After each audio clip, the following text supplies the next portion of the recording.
As you know, and I heard in the room, First Nations people in Canada, as well as around the world, have deeper levels of health inequality than many other people do. In Canada, that's been true since Confederation over 149 years ago. And it has persisted regardless of the availability of solutions. And one of the key factors is that for First Nations children, the federal government provides less funding for critical services for children such as health, education, child welfare, and basics like water and sanitation than all other Canadian children. They've known about it for decades. It's one of the richest countries in the world, and yet little has been done to redress it.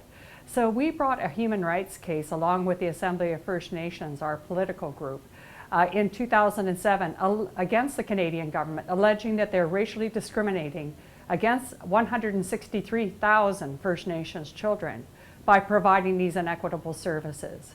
The case went on for some 9 years with the federal government challenging it on legal technicalities, but in January of this year, the federal government was found by the Canadian Human Rights Tribunal to be in contravention of the law, that it had racially and is continuing to racially discriminate against children. The tribunal has ordered the federal government to stop and has retained jurisdiction to watch over the government of Canada to make sure it does stop.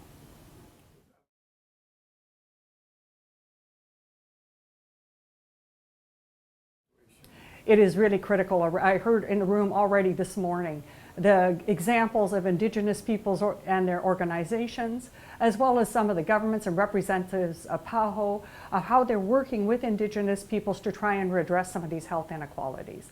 I'm looking forward to better understanding that, not only to hopefully make a contribution in that dialogue, but also to take some of these good ideas back to Canada, because a lot of these inequalities persist. And children only get one childhood. They can't wait another 10, 15, 20 years while adults try to figure out how to treat them respectfully, culturally appropriately, and equitably.